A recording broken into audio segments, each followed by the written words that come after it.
আমার জীবনে আমি কখনোই সময় মতো কোনো জায়গায় পৌঁছাইতে পারি নাই। এটা আমার জীবনের শুরু থেকেই। তো আমি যাই এবার খুবই কষ্ট করে সময় মতো ট্রেন স্টেশনে পৌঁছেছিলাম বাড়িতে যাব বলে। কুমিল্লাতে যাব, একটা প্রোগ্রাম আছে, এই জন্য আমি যাচ্ছিলাম কুমিল্লাতে। তো তখন আমি ট্রেনের টিকিট কাটি, দেন হচ্ছে গিয়ে যাওয়ার জন্য প্রিপারেশন সুন্দরভাবে নিছি আলহামদুলিল্লাহ।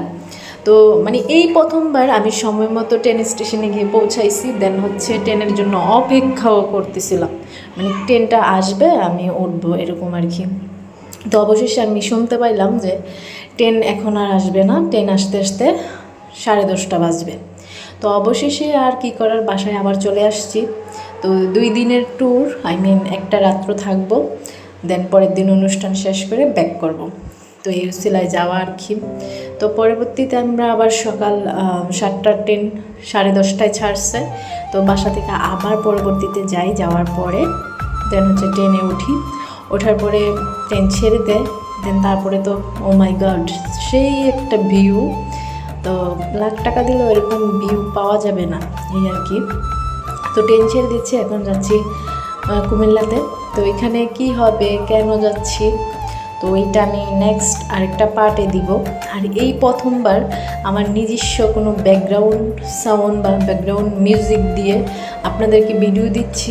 আর এটা আমি কী যে বলে নিউটন ভাইয়ের থেকে নেওয়া। ভাইয়া আমাকে খুব সুন্দরভাবে এই মিউজিকটা করে দিছে, আমি আমার মনের মতো হয়েছে মিউজিকটা। তো থ্যাংক ইউ সো মাচ ভাইয়া, অসংখ্য ধন্যবাদ আপনাকে।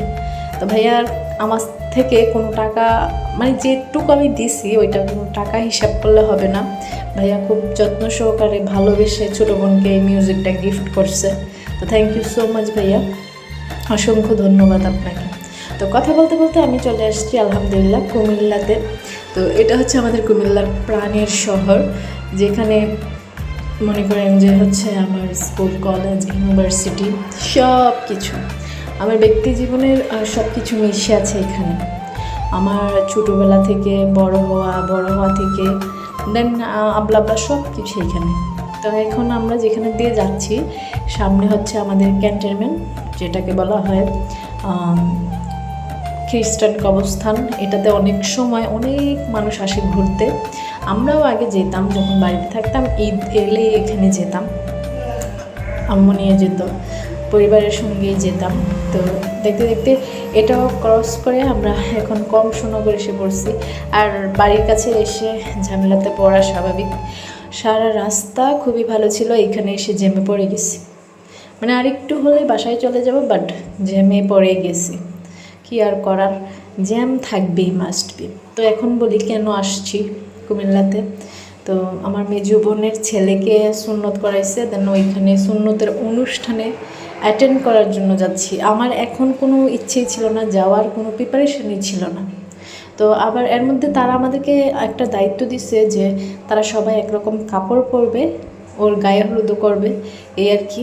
তো এই হচ্ছে আমাদের আপা, আমাদের সাবেনা আপা খুলতেছে কাপড়গুলা দেখা। ওনার অনেক ভালো লাগছে, অনেক মানে পছন্দ হয়েছে ওনাদের সবার। কাপড়গুলো নাকি অনেক সুন্দর হয়েছে। তো অসংখ্য ধন্যবাদ